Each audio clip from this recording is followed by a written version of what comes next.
전 시간에 룻은요, 보아스를 찾아가서 청혼을 합니다. 그리고 보아스는 룻을 향해서 세상에 가장 값진 진주보다 귀한 현숙한 여인이다 라고 말하면서 룻을 칭찬했습니다. 이 둘만 보면 이제 곧 당장이라도 둘이 결혼식을 올려야 할 것 같습니다. 그런데 갑자기 보아스가 이 분위기에 초를 치는 말을 한마디 합니다. 나보다 가까운 친족이 한 사람이 있으니 그의 의사도 들어봐야 된다라는 겁니다. 3장 12절의 말씀인데요. 참으로 나는 기업 물을 자이나 기업 물을 자로서 나보다 더 가까운 사람이 있으니 이 밤에 여기서 머무르라. 아침에 그가 기업 물을 자의 책임을 내게 이행하려 하면 좋으니 그가 그 기업 물을 자의 책임을 행할 것이니라.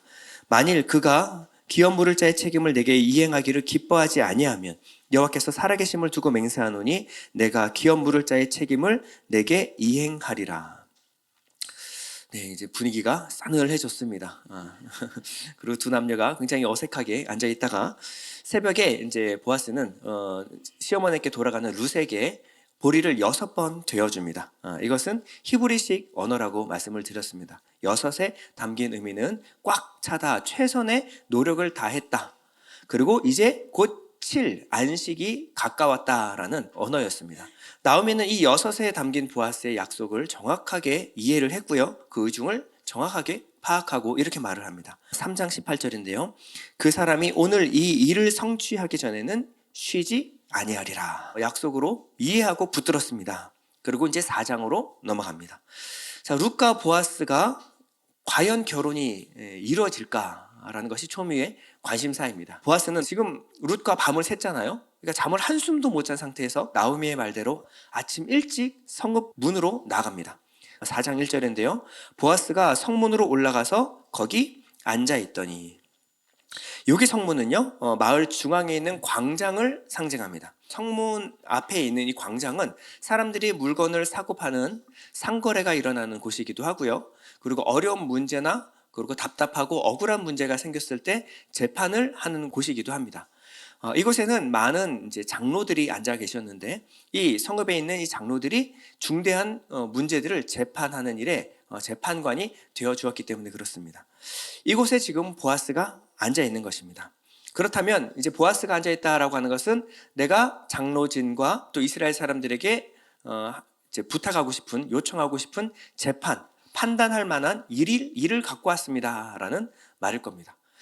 이 지역에서 가장 유력한 자 보아스가 그 성문 입구에 앉아 있다는 소식은 그 앞에 맨 거기에 모여든 사람들에게 이내 다 퍼졌을 것입니다. 근데 보아스가 여기서 기다리고 있는 사람이 있었는데 바로 나오미의 친족이었습니다. 나오미의 친족이라고 한다면 보아스의 친족이기도 합니다. 그럼 친족이 어디 있는지를 보아스가 모를 리가 없죠.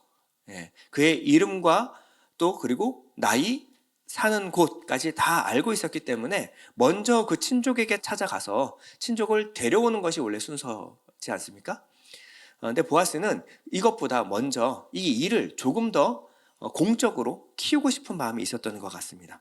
그래서 그는 그냥 그를 기다리는 것뿐만 아니라 확실하게 그리고 정확하게 이 일을 많은 사람들 앞에서 처리하고자 지금 성문 앞 광장에 지금 앉아 있는 것입니다. 이 사실에 대해서 공증해주고 보증해줄 만한 재판관과 증인들 앞에서 이 일이 일어났으면 하는 바람이 있었던 거예요. 이곳에는 장로진이 있었기 때문에 재판을 해줄 수 있었을 거고, 그리고 이 광장에 수많은 사람들이 모여들었기 때문에 그 사람들을 통하여 증인이 되어달라고 말할 수가 있었던 것입니다. 이 문제를 이스라엘의 전체, 그러니까 사사로운 문제가 아니라 이스라엘 전체 앞에서 공적으로 드러내어 해결하려고 하는, 그래서 모든 사람들이, 어떤 사람들의 소수만 아는 문제가 아니라 이스라엘, 특히 베들레헴에 있는 모든 사람들이 이 문제를 알고 동의해 주기를 바랬던 것입니다. 그리고 마침 보아스는 그곳에서 기업 물을 자를 만납니다. 1절 하반절인데요. 마침 보아스가 말하던 기업 물을 자가 지나가는지라. 자, 이 룻기에서는 우연히와 마침이 그저 우연이 아니라는 것을 여러분들 아실 겁니다. 이 룻이 보아스를 만나게 되는 것이 바로 우연히 그리고 마침에 의해서, 이것은 하나님이 역사하시는 하나님의 손을 우리가 볼 수가 있어야 합니다. 하나님은 절묘하게도 또 보아스보다도 더 앞서서 지금 이 일을 시작하고 계시는 것입니다. 3절에 보면요, 여러분 다 같이 한번 읽어볼까요? 시작. 보아스가 그 기업 물을 자에게 이르되 모압 지방에서 돌아온 나오미가 우리 형제 엘리멜렉의 소유지를 팔려 함으로 내가 여기 앉은 이들과 내 백성의 장로들 앞에서 그것을 사라고 내게 말하여 알게 하려 하노라. 만일 내가 물으려면 물으려니와 만일 내가 물으지 아니하려거든 내게 구하여 알게 하라. 내 다음은 나요. 그 외에는 물을 자가 없느니라 하니. 자, 모압으로 가기 전에 나오미의 남편이었던 엘리멜렉이 자신의 기업의 땅을 팔고 갔는지 그렇지 않은지는 우리가 알 수가 없습니다. 그러나 확실한 것은 엘리멜렉의 아들들이 죽었고 엘리멜렉마저 죽었기 때문에 이 지금 나오미의 가문에는 남자가 단 한 사람도 남아있지 않습니다. 그러면 나오미가 죽으면 이 땅은 누구의 것도 되지 않는 거예요. 왜냐하면 그 유업을 이룰 수 있는 사람은 바로 남자들밖에 없었기 때문에 남자가 한 명도 남아있지 않은 나오미를 위하여 유업을 물을 자가 나타나야 되는 것입니다. 자, 한 사람이 나타나서 나오미에게 그 잃었던 땅을 사서 돌려주고 나오미의 가문이 하나님의 나라와 그 하나님의 나라에서 그 기업이 유업이 이어질 수 있도록 도와주는 것이 바로 기업 물을 자가 해야 되는 일입니다.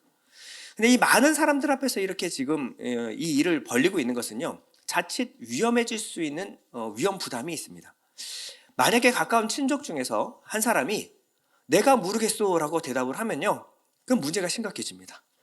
그러면 지금까지 노력했던 룻의 노력은 수포로 돌아갑니다. 그 룻은요, 생전 한 번도 보지 못한 이 기업 물을 자와 결혼을 해야 합니다. 이 장면은요, 굉장히 긴장되는 장면입니다. 그런데 가까운 이 친족이 뭐라고 말하냐면 내가 그 기업을 모르겠소라고 대답을 합니다. 4장 4절에 보면 그가 이르되 내가 물으리라. 자, 이렇게 되면요, 룻기는 마지막에 가가지고 이상한 드라마가 되어버리는 겁니다. 그럼 그 전에 1, 2, 3장에 있는 노력들은 다 아무것도 아니게 되어버리는 거예요. 그리고 룻은 생전 처음 보는 남자와 같이 결혼을 해야 되는 겁니다. 이 남자는 무슨 생각으로 이런 이야기를 했을까요? 지금 자신이 그 땅을 사겠다라고 말하는 것은요, 얼핏 보면 이것이 자신에게 유익이 될 거라고 생각을 한 것 같습니다. 자, 왜냐면요, 엘리멜렉의 소유였던 땅을 내가 사서 나오미에게 돌려주면 나오미는 지금 아이를 낳을 수가 없습니다. 그러니까 나오미가 죽으면 그 땅은 법적으로 공적으로 자기의 땅이 될 수 있기 때문에 그렇습니다.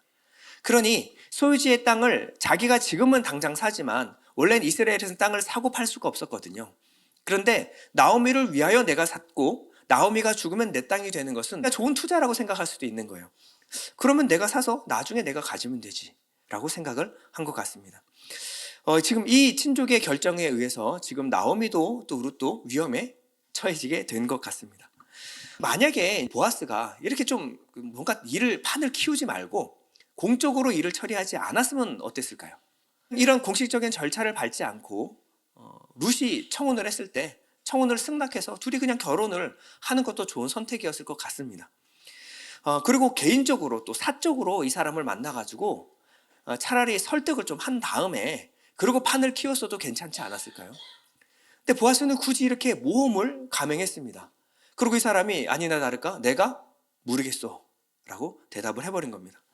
그러자 보아스는 차근차근 이 기업 물을 자의 의무에 대하여 그 사람에게 인지를 시켜주기 시작합니다.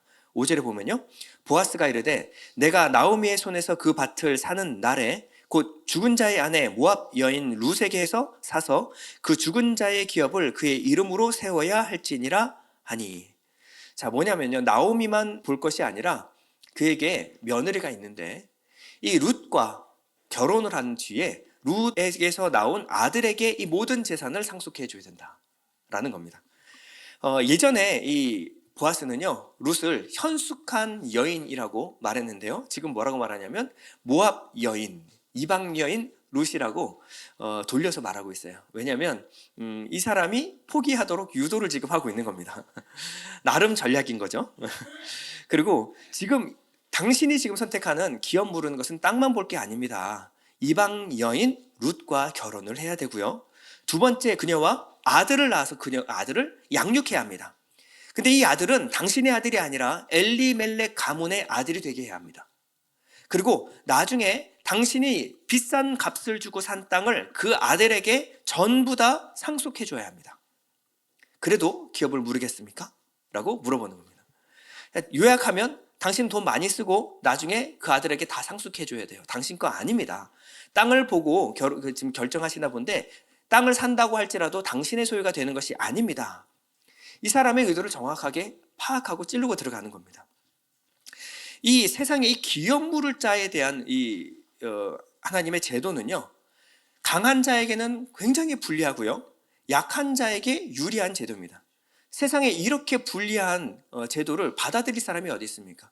만약에 여러분들이 기업 물을 자라고 한다면 여러분들이 어떤 위험에 처한 생전 보지 못한 친족에게 가서 그 친족이 잃어버렸던 땅을 자기의 재산을 주고 돈을 주고 그 땅을 사서 그와 아들을 낳아서 아들을 양육한 다음에 아들 대학 보내서 결혼시키고 나중에 그 아들에게 그 땅을 다 소유로 상속으로 물려줘라 라고 한다면 여러분들 기업 물으시겠습니까? 이게 정말 기업 물을 자에게 너무나 불리한 제도가 바로 이 제도였습니다. 왜 하나님은 이런 제도를 만들어 놓으신 걸까요? 하나님은 강한 자가 약한 자를 책임져야 한다라는 것을 여기다가 심어놓은 거예요. 여기에는 하나님의 긍휼과 인애의 마음이 있는 겁니다. 이스라엘 백성 내에서는 약하고 소외된 사람, 자신의 모든 것을 파산당한 한 과부를 돌봐야 한다라는 것이 바로 하나님의 의중이었습니다. 이 사람을 돌보기 위해서는요, 유력해야 될 뿐만 아니라 긍휼한 마음도 갖고 있어야 됩니다. 그 사람을 끝까지 책임지고 돌볼 수 있는 의지를 갖고 있어야 합니다. 이 설명을 듣고 난 뒤에 이 친족은요, 바로 말을 바꾸기 시작합니다. 6절에 보면요, 기업 물을 자가 이르되 나는 내 기업에 손해가 있을까 하여 나를 위하여 물으지 아니하노니 내가 물을 것을 내가 물으라 나는 물으지 못하겠노라 하는지라. 자, 그렇게까지 솔직하게 말할 필요는 없는데 TMI로 왜 내가 물으지 않냐면 내 기업에 손해가 있을까 하여 라고 자신의 의중을 정확하게 드러내고 있습니다. 그러니까 땅만 산다고 할 때는 달려들었죠. 그런데 순전히 나오미만 생각을 하면 이 땅은 내가 투자할 만한 가치가 있다. 그런데 모압 여인 룻의 얘기를 듣고 나서 안색이 변하기 시작했습니다. 계산기 몇 번 때려보니까 이거는 이익이 아니라 손해가 되는 장사다라는 생각이 든 것 같습니다. 이 사람은요, 현숙한 여인 룻에 대한 가치를 전혀 볼 줄 모르는 남자였을 뿐만 아니라 남편과 두 아들을 잃고 파산한 이 나오미를 긍휼히 여길 수 있는 마음도 없는 남자였던 것입니다. 이 사람은 하나님의 기업 물을 자라고 만드신 이것에 대한 근본 정신이 무엇인지도 파악하지 못하는 사람 같아요. 하나님의 긍휼 그리고 헌신과 희생의 마음, 하나님이 요구하시는 이 마음을 전혀 갖지 못하고 있는 남자였습니다. 그는 하나님의 마음도 하나님의 법도 이해하지 못하는 전형적인 사사시대 말기의 어떤 남자와 같았습니다. 그는 너무 당황했는지 나는 물으지 못하겠나를 두 번이나 반복해서 한사코 말하고 있습니다. 나는 내 기업에 손해가 있을까요? 나를 위하여 물으지 못하노니 내가 물을 것을 내가 물으라 나는 물으지 못하겠노라. 두 번이나 강조하고 있죠. 그리고 8절에 보면요, 이 포기의 증거로 신을 벗어서 그에게 줍니다. 이에 그 기업 물을 자가 보아스에게 이르되 내가 너를 위하여 사라 하고 그의 신을 벗는지라. 이것은요, 나중에 자기의 의무와 권리를 이양한다라는 어떤 공식적인 선언을 상징하는 의식이 되었습니다. 그러니까 당시 이 이스라엘 사람들은요, 고대 이스라엘 사람들은 체면이 가장 중요한, 체면이 목숨보다 중요한 사람들이었어요. 굉장히 우리나라 조선시대 사람들과 굉장히 닮아 있는 사람들입니다. 그러니까 자기가 체면이 상하는 것은 자기의 목이 날아가더라도 그것을 지키려고 하는 사람들이 바로 이스라엘 백성들이었어요. 그런데 공적인 자리에서 모든 사람들이 보는 앞에서 자기가 감당해야만 하는 의무와 책임을 이양해버리는 겁니다. 굉장히 창피한 일이에요. 그러나 그럼에도 불구하고 그는 자신의 재산에 손해가 있을까 하여 보아스에게 기업 물을 자의 책임을 이양합니다. 요즘 말로 하면 이것을 손절이라고 합니다. 이 사람은 바로 손절의 조상입니다. 자, 이 사람을 보면 굉장히 낯설지 않은 모습을 우리가 알 수가 있죠. 왜 그럴까요? 자, 이 모습에서 저는 지금 오늘날 우리의 모습이 너무나 잘 보입니다. 여러분들은 보아스의 선택을 하시겠습니까? 아니면 이 친족의 선택을 하시겠습니까?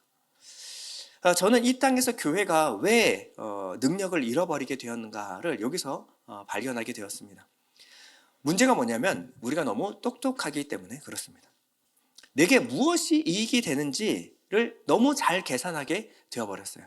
그래서 자기에게 이익이 되고 유익이 되는 것이라면 물불 가리지 않고 달려드는 반면에 내게 손해가 된다라고 한다면 그러면 어떤 일이 있어도 가차없이 관계를 끊어버리는 것. 이것을 똑똑하다라고 말하는 세상에서 지금 살고 있습니다. 연약한 이의 아픔과 슬픔을 돌보는 것은 굉장히 미련하다고 생각을 하고 있는 거예요. 왜냐하면 내가 가진 것을 내어주고 손해봐야 되는 것이기 때문에 그런 삶은 굉장히 미련하고 바보스러운 삶이라고 말하고 있는 시대를 우리가 살고 있습니다. 그러니까 철저한 이기주의와 똑똑함이 교회 안에서 우리가 나타내야 될 인애, 긍휼을 대체해버렸어요. 이제 교회에서도요, 너무 똑똑한 사람들이 많이 늘기 시작했습니다. 그러나 여러분, 교회는요, 어떤 동호회 같은 단체가 아닙니다. 우린 취미생활을 같이 하기 위해서 모인 곳이 아닙니다. 교회는요, 그리스도의 피로 하나 된 한 혈통이고 한 가족입니다. 가족은요, 계산하는 관계가 아닙니다. 가족은 서로 손해보고 서로 희생하고 서로 수고하고 섬기는 것이 바로 가족입니다. 우리가 만약에 가족이라고 생각한다면 여러분들 형제 중에 어떤 이가 어려운 일을 당했는데 여러분 가서 도와주시지 않겠습니까? 하다못해 여러분들의 부모님이 어려운 일을 당했다라고 한다면 자녀들이 모여서 함께 부모님을 돕는 것이 당연하지 않겠습니까? 근데 교회가 점점 시간이 지나면서 가족이라는 생각을 벗어버린 것 같아요. 그래서 교회에서 무언가 유익한 프로그램을 만들고 내게 재미와 즐거움을 주는 것은 환영하는 반면에 교회에서 어떤 희생과 손해를 감수해야 될 일을 벌리면 뭔가 뜸해지고 출석률도 저조해지고 이러지 않나를 한번 우리가 돌아봐야겠습니다. 우리는 너무 똑똑해진 것이 문제고요. 매사에 계산하는 것이 문제입니다. 이 본문에 나오는 이 아무개 씨라고 하는 나오미의 친족은요, 자기의 손해와 유익에 대해서 똑똑하게 계산할 수 있는 사람이었습니다. 그리고 자기에게 손해가 된다라고 한다면 자존심이고 뭐고 다 내려놓고 그냥 가차없이 손절할 수 있는 남자였습니다. 신을 벗고 자신의 모든 권리를 이양한 이 헤세드의 의무를 포기한 사람을 하나님은 그를 뭐라고 판단하실까요? 자, 본문에는요, 굉장히 재밌게 한 줄로만 표현하고 있습니다. 다시 1절로 돌아가 보면요, 보아스가 그에게 이르되 아무개여 이리로 와서 앉으라. 자, 그 사람의 이름은 아무개일까요?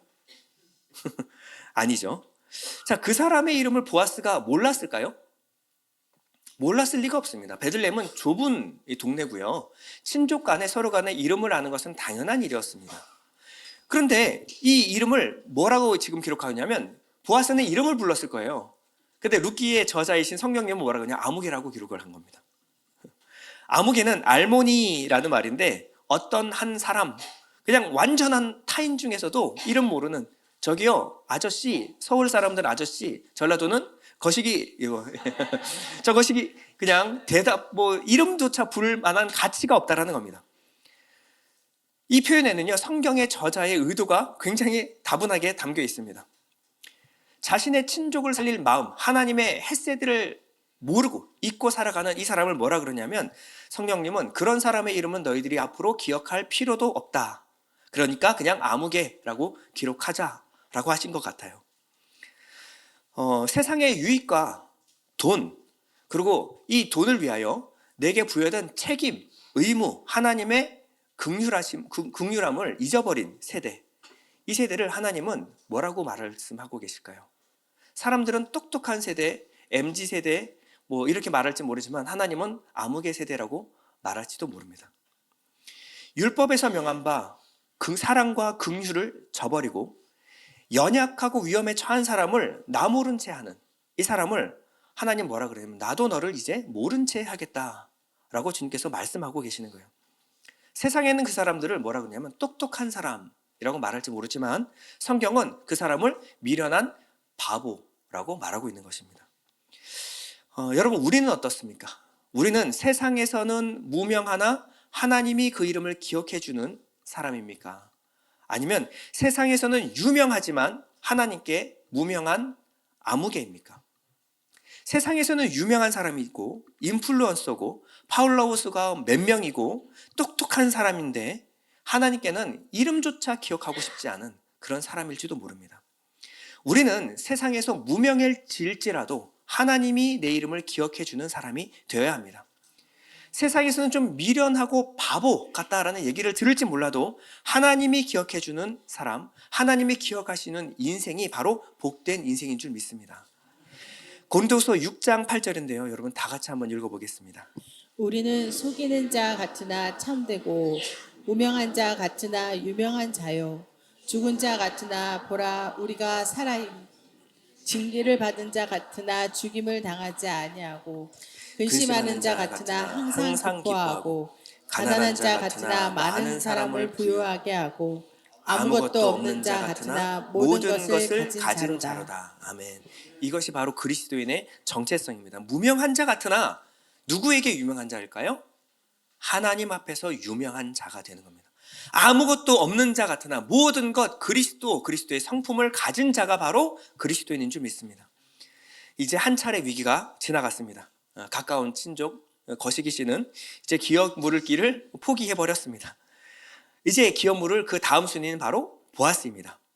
자, 보아스는 어떻게 말할까요? 자, 9절에 보면요. 보아스가 장로들과 모든 백성에게 이르되 내가 엘리멜렉과 기련과 말론에게 있던 모든 것을 나오미의 손에서 산 이래 너희가 오늘 증인이 되었고 또 말론의 아내 모압 여인 룻을 사서 나의 아내로 맞이하고 그 죽은 자의 기업을 그의 이름으로 세워 그의 이름이 그 형제 중에 그곳 성문에서 끊어지지 아니하게 하매 너희가 오늘 증인이 되었느니라.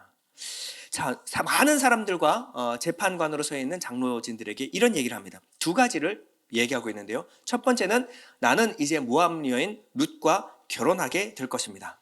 그리고 자녀를 낳아 그 자녀에게 엘리멜렉의 모든 가문을 이어주게 하겠습니다. 또 다른 하나는 죽은 자의 기업, 엘리멜렉의 기업을 자신이 사서 그 기업을 물어주게 하겠습니다.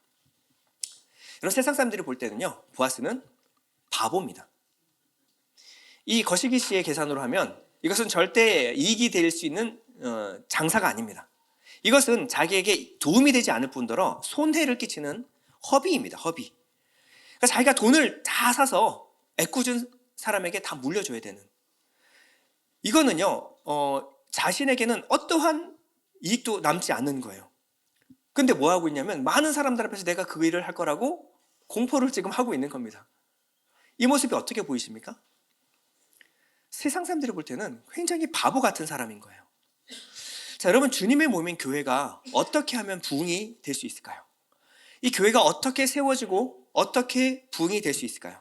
여러분 한번 생각해 보신 적 있으십니까? 자, 교회가 어떻게 하면 부흥할까요? 똑똑하고 유능한 사람들이 많이 모이면 교회가 부흥할까요?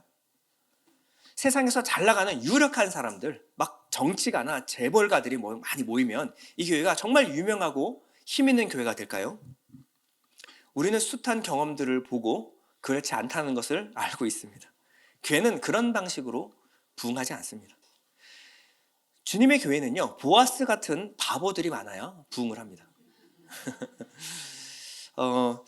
웬만해서는 저희들은 이제 저희 가정의 얘기를 잘 안 하려고 하는데요. 당시 이제 제가 예를 들 수 있는 사람이 제 사모밖에 없어서 만만한 게 사모입니다. 이 예일교회가 처음에 세워질 때요, 분당에서 이제 교회가 경매가 들어가서 팔려나갈 위기에 처했습니다. 겨우겨우 이제 땅을 얻어서 건물을 세우는데 돈이 어디 있습니까? 교회가 경매의 날 파네요. 근데 당시 이제 저희 사모가 아버지가 부도가 2차 부도가 맞았어요. 부도가 1차 맞고 2차 맞으면요, 가족들이 뿔뿔이 흩어집니다. 다 숨어서 살아요. 그때 인천에서부터 교회까지 왔다 갔다 하면서 전도사로, 그때 전도사가 유일한 전도사가 김순희 사모였거든요. 섬기고 있었습니다. 얼마를 받았을까요? 사례비로? 무보수로 계속 일을 했습니다. 그런데 교회 건축이 세워지다가 돈이 없어서 건축이 중단이 됐어요. 그러니까 뼈대만 있고요, 이 판을 못 붙이는 거죠. 그러고 나서 건축이 굉장히 중단되는 위기가 있었을 때 그때 본인의 퇴직금을 전부를 교회에다가 헌금을 합니다. 저는 그 당시에는 여자친구였음에도 불구하고 말리고 싶었어요. 아니, 이거는 굉장히 중요한 일임에도 불구하고 그래도 그 돈이 얼마나 귀하고 지금 당장에 살 집이 없어서 몰래 가족들이 뿔뿔이 흩어지는 이 상황에서 퇴직금은 굉장히 중요한 거 아닙니까? 그러니 지금 남을 돌볼 때가 아니라는 거예요. 그런데 이 돈을 헌금하겠다라고 했을 때 제가 어떻게 뭐 말을 할 수 있는 것이 없었습니다. 좀 더 가까운 사람이었으면 뭐라고 말할까요? 주변에 있는 지인이었으면 너 미쳤니? 이게 당연하죠. 너 돌았어? 아니 지금 상황이 어느 상황이지? 지금 네가 남을 챙길 상황이 아니잖아. 이게 당연한 얘기죠. 이 일로 인해서 어떤 손해와 불이익이 당할지를 불보듯 뻔하기 때문에 주변에 있는 사람들은 다 말리고 싶었을 거예요. 그런데 교회는 그런 바보들로 의해서 여러분들이 벽이 세워졌습니다. 교회가 어떻게 세워진다고요? 바보들에 의해서 세워집니다. 우리 예배를 한번 보면요. 예배가 그냥 드려지는 것이 아니라 예배 전에 주중에 찬양단들이 열심히 연습하고 찬양곡을 선별을 합니다. 그리고 여러분들 나오시기 1시간 전에 나와서 찬양을 연습을 합니다. 왜 이들은 아침부터 나와서 이 일을 하고 있는 걸까요? 여러분들 여기서 반주하면 유명해질까요? 왜 웃죠? 그럴 수도 있는 거 아닌가요? 그럼 밑에서 일찍에서 식당에서 봉사하시는 분은요, 아침 일찍 나와서 식당에서 보이지 않는 곳에서 열심히 수고를 하십니다. 주말에 나와서 화장실 청소하시는 분이 계십니다. 그리고 일주일 내내 정말 여러분도 보면 말 안 듣는 여러분들의 자녀들을 우리 교사들과 사역자들이 열심히 양육하고 사역을 하고 있습니다. 이들은 왜 이렇게 바보일까요? 교회를 좀 편하게 다니면 되지 왜 이렇게 멍청한 걸까요? 사서 고생이죠. 근데 교회는요, 이 바보들에 의해서 교회가 지금 유지가 되고 있는 겁니다. 저는 이제껏 교회를 다니면서 수많은 아름다운 바보들을 만났습니다. 그리고 저도 이 바보들의 섬김을 받았습니다. 또한 선교지에 나가면요, 저희보다 더 멍청한 바보들을 만납니다. 그분들의 정도의 어떤 능력이라고 한다면요, 한국에서 잘 먹고 잘 살 수 있습니다. 충분히. 그런데 어찌하다가 주님 만났고 주님을 사랑하다 못해 주님이 원하시는 곳 땅끝까지라도 가겠습니다. 서원을 한 겁니다. 이해할 수 없는 선택을 했고, 그리고 편한 길 다 내려놓고 좁고 협착한 길을 향해서 끝없이 가고 계십니다. 최근에 박종현 선교사님을 만났는데요, 제가 다바오에 다녀오면서 다바오에는요, 표장도로가 거의 없어요. 거기는 정말 우리가 알고 있는 상식적인 어떤 편의시설들이 있지가 않습니다. 근데 그런 곳에 있다가 한 달 동안 이제 임플란트 때문에 한국에 방문하셨어요. 조국이 아닙니다. 한국 사람이 한국에 오면 어떻게 마음이 편할까요? 너무 낯선 거예요. 키오스크에서 주문하시는 것이 너무 힘들대요. 이걸 도대체 어떻게 해야 되는지를 알지를 못해서 실내를 무릅쓰고 카운터에 가서 주문을 한다고 합니다. 그러니까 낯선 땅이 돼버린 거예요. 이제는 거기서 사역하는 기간이 너무 길어져 버린 거죠. 불편함에 익숙해져 버리신 겁니다. 이분들은 왜 그렇게 바보일까요? 왜 조금만 생각하면 자기의 유익을 챙길 수 있음에도 불구하고 왜 주님 사랑하는 마음에 땅끝까지 가서 그 노년에 그런 고생까지 무릅쓰고 하시는 걸까요? 근데 주님은요, 이 이상한 길을 가는 사람들, 그리고 무모해 보이는 이 바보들을 사랑하십니다. 그리고 그들이 진짜라고 인정을 해주십니다. 그리고 이 바보들의 섬김을 받은 사람 중에 또 다른 바보들이 나옵니다. 똑똑한 사람들한테서 뭔가 배우는 것이 아니라 이 바보들 주위에서 사람들이 모여들기 시작해요. 그리고 이 바보들로 이 세상은 아름다워지는 것입니다. 만약에 제가 그 바보들을 만나지 않았다라고 한다면 저는 어떤 사람이 되어 있었을까요? 최소한 그리스도인은 아니었을 것 같습니다. 저는 매일 그런 바보들에게서 하나님 말씀을 듣고 배웁니다. 만약에 저 같은 사람이 조금이라도 목사 같은 모습이 이제 조금씩 갖춰진다라고 한다면 저는 그 수많은 바보들의 오랜 노력과 수고와 눈물의 결과라고 생각을 합니다. 보아스가 해야 되는 것은요, 나오미의 기업을 물려주는 일이었습니다. 자기에게 하등 도움이 되지 않는, 손해가 되는, 경제적으로 큰 손실이 따르는 일을 지금 많은 사람들 앞에서 공포하고 있는 것입니다. 나오미의 기업을 사서 자신의 돈을 주고 그 기업을 사서 그에게 물려주는 일. 여러분, 이런 비슷한 얘기를 우리는 모두 다 알고 있습니다. 바로 우리의 구원에 관한 일인데요, 로마서 5장 6절에서 8절입니다.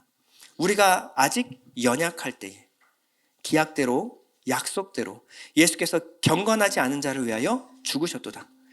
의인을 위하여 죽는 자가 쉽지 않고 선인을 위하여 용감히 죽는 자가 혹 있거니와 우리가 아직 죄인 되었을 때 그리스도께서 우리를 위하여 죽으심으로 하나님께서 우리에 대한 자기의 사랑을 확증하셨느니라. 우리가 어떤 사람이었다고요? 우리 연약한 사람, 경건하지 않은 사람, 죄인이었다라고 말합니다. 다른 성경에서는요, 하나님과 원수였다라고 말하고 있습니다. 그런데 하나님께서 자신의 아들을 이 땅에 보내어서 우리를 위하여 죽게 하셨습니다. 이 이야기는요, 도무지 이해할 수 없는 이야기입니다. 우리는 먼저 하나님께 구원을 요청할 지각도 없었고 자격도 없었고 능력도 없었습니다. 그런데 우리가 무언가를 요구하지도 않았을 때 하나님이 스스로 사망의 상태에 빠진 우리를 구원하기 위해 이 땅 가운데 죄인의 모습으로 오신 것입니다. 그리고 그런 우리를 살리기 위해서 이 땅에 자신의 모든 것을 주셨어요. 일부를 주신 것이 아니라 자신의 모든 것을 우리에게 양도하셨습니다. 에베소서 1장 7절인데 우리는 그리스도 안에서 그의 은혜의 풍성함을 따라 그의 피로 말미암아 속량 곧 죄사함을 받았느니라. 주님은요, 우리에게 주시되 아낌없이 주셨습니다. 아낌없이 부어주셨어요. 그분의 생명을 우리에게 주셨습니다. 저는 가끔 설교하다가도요, 이 이야기가 나오면 중간에 멈춰서 한동안 웁니다. 주님이 왜 그러셨나요? 저는 그 손해를 이해할 수가 없는 거예요. 아무리 돌아봐도 정말 가능성 없는 무가치한 나를 위해서 왜 당신이 나를 위해 죽으셔야만 했나요? 결론입니다. 우리는 모두 나밖에 모르는 김아무개, 김거시기씨입니다. 우리는 다 아무개이고 아무개일 수밖에 없는 사람들입니다. 근데 예수님께서 먼저 찾아오셨고 이렇게 바보 같은 어리석은 사랑을 감행하셨습니다. 저는 이 사랑 앞에서 인생이 무너진 사람입니다. 세상 그 누가 나를 이렇게까지 사랑해 줄 수가 있을까요? 저는 그 바보 같은 사랑을 묵상할수록 예전의 삶으로 돌아갈 수가 없었습니다. 그리고 그 사랑이 조금씩 저를 바꾸어내기 시작했습니다. 저는 여러분들을 위해서 기도하고 있습니다. 여러분 모두가 이 바보 같은 사랑을 알아서 이 바보 같은 사랑을 하는 바보가 되시기를 축원드립니다. 우리 잠시 우리 찬양 한 장 드리면서 봉헌하는 시간 갖겠습니다. 내 안에 주를 향한 이 노래 영원한 노래 있으니 날 향한 주님의 크신 사랑 영원히 찬양하리라. 우리 다 같이 찬양하겠습니다.